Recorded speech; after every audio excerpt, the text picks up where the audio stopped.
dia, boa tarde, boa noite, torcedor e sócio do Clube de Regatas Vasco da Gama e Vasco da Gama SAF.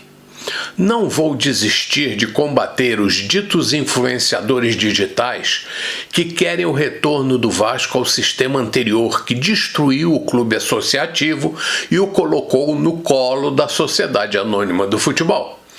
São pessoas que usam a técnica tradicional de combater aqueles que se opõem aos velhos cartolas com métodos que eles mesmos utilizam há tempos. Acuse os outros daquilo que você faz há anos. Defendem filosofias como a de um velho dirigente já falecido e de outros que se orgulham de dizer pertencer a uma nova safra de dirigentes, mas que na verdade participam da panelinha composta por aqueles que não conseguem se recuperar das derrotas das últimas eleições. Acho que nem preciso dizer de quem estou falando. Falo da velha turma dos bravateiros, charuteiros, mal-educados e grosseiros que acham que ofender as pessoas fará com que aqueles que discordam de seus métodos e opiniões se calem. Eu, ao contrário, não os quero calar. Até incentivo que falem, porque quanto mais falarem, mais razões darão àqueles que discordam dos seus argumentos ofensivos e agressivos. São figuras rancorosas que só podem estar de mal com a vida, porque só veem coisas ruins em tudo que as pessoas fazem. Na verdade, defendem indivíduos que causaram mal ao Vasco com administrações ruins e oferecem remédios piores ainda.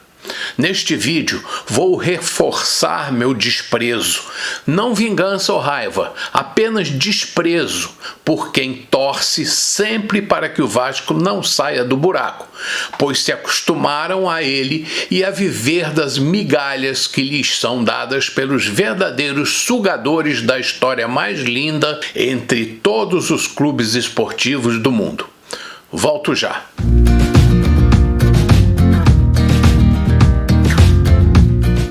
Um ex-dirigente que só deixou saudade num grupo muito seleto de seguidores, mas que faz muito barulho, foi um dos grandes causadores do infortúnio do Vasco. E nem estou falando se ele tinha boas ou más intenções. Falo da realidade que, de propósito ou sem querer, acabou empurrando o clube para o abismo. Quem não se lembra do projeto megalomaníaco do Vasco Olímpico? Para os mais novos, que não conhecem ou não se lembram, aconselho estudar sobre o assunto. Aqui mesmo, muito tempo atrás, uns 2 anos mais ou menos, falei sobre esse assunto num vídeo. A tentativa de transformar o Vasco numa potência olímpica causa danos até hoje. Fazia mais parte de um projeto político do pretensioso dirigente do que uma tentativa de valorizar o Vasco. Aliás, apesar de ser um clube associativo que abrangia vários esportes, o futebol há muito tempo já era o de preferência da quase totalidade dos torcedores vascaínos. Apesar do poder que ele tinha, todo mundo sabia que contratar sem pagar resultava em processo na justiça. E isso os seguidores do Bravateiro acho que se esquecem. Eles preferem lembrar das contas que a SAF não pagou em dia, esquecendo que agora a empresa que administra o Vasco tem que andar na linha, senão quebra. E eu aconselho aos seguidores das velhas técnicas de governança a cobrar dos novos administradores do Vasco atitude, ações e planos de reestruturação financeira do clube, ao invés de xingar tudo e todos. Aliás, coisa que eles sabem fazer com maestria, porque uma empresa como a SAF é uma empresa comum e pode falir. E mesmo que eles trabalhem para que o Vasco regrida, as dívidas não desaparecem e muito menos se pagam sem investimentos vultosos. E isso me lembra daquele candidato a presidente do clube que jurava ter a fórmula para salvar o Vasco. Pois é, os atuais investidores do Vasco já injetaram muito dinheiro e mesmo assim a dívida resiste. Será que esse salvador da pátria tinha tanto prestígio e tantos investidores dispostos a quitar o débito? Ou era mais um mentiroso? Ou quem sabe estava disposto a dar mais de 700 milhões da sua fortuna para quitar a dívida do clube, sem cobrar nada em troca, é claro. Simplesmente renunciaria à sua herança ou recursos acumulados ao longo dos anos de trabalho para dar ao Vasco? Nossa, era o maior amor do mundo vindo de uma pessoa para uma instituição da qual ele nem era sócio estatutário até 2014. Mas e se ao invés disso ele tivesse apoio de alguém ou algum grupo financeiro milionário, como dizia? Será que eles estariam dispostos a colocar no clube, com a estrutura e as normas ultrapassadas vigentes, de uma só vez, essa fortuna que o Vasco necessitava para zerar seu déficit, sem esquecer que precisava de um outro tanto de dinheiro assim para poder continuar a existir e montar um time caro e competitivo? Por mais amor que você possa ter por algo, você espera alguma coisa em troca, não é? Mesmo que não seja dinheiro, pelo menos reconhecimento ilimitado. Porém, vindo de dirigentes de clubes, eu apostaria em poder infinito, como tentou o bravateiro do charuto, o antigo ditador vascaíno. Acredite, não creio que haja no mundo benfeitores desligados de seus bens pessoais dispostos a dar alguma coisa em troca de nada. Outra ferida que não cicatriza no Vasco é a causada pelos tais influenciadores de redes sociais ligados a essa cultura da difamação e maldade citada anteriormente.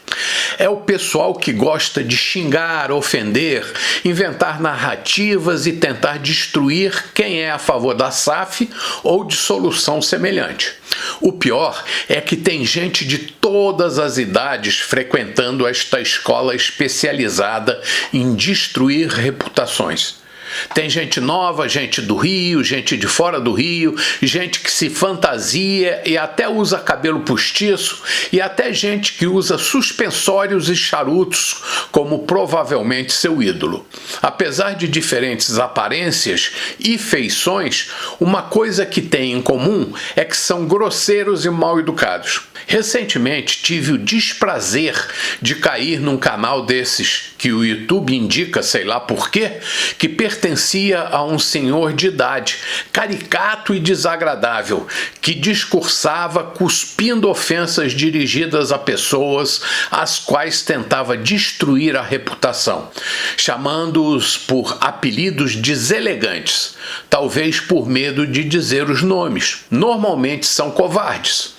Senti muita vergonha alheia, talvez porque também tenha idade um pouco avançada. Esses indivíduos candidatos fracassados a influenciadores digitais são pessoas que não acreditam que a mudança no Vasco era necessária e acreditam que a SAF talvez seja um erro e não seja a alternativa capaz de levar o Vasco para um patamar mais elevado entre os times de futebol brasileiro. Nada contra essa opinião, só contra os métodos que utilizam. São personagens que torcem para que as coisas deem errado, torcem para o Vasco perder, São Januário se esburacar, o Maracanã ficar com os nossos rivais, que o CT seja invadido por marginais, que aconteçam atrasos nos pagamentos e quanto mais melhor, e tudo que possa acontecer de ruim para atrapalhar a vida do Vasco. E ainda se dizem vascaínos. Com certeza não tem nenhuma sugestão a dar para levantar o Vasco, a não ser que o clube seja entregue a seus cartolas ou dirigentes preferidos. Não se livram de seus cabrestos. Aliás, acho que dependem dele. E enquanto existirem pessoas sonhando com o retrocesso, eu estarei do outro lado, defendendo ações daqueles que lutam por um futuro diferente e melhor para o Vasco. Até breve. Bom dia, boa tarde, boa noite, torcedor e sócio do Clube de Regatas Vasco da Gama e Vasco da Gama SAF.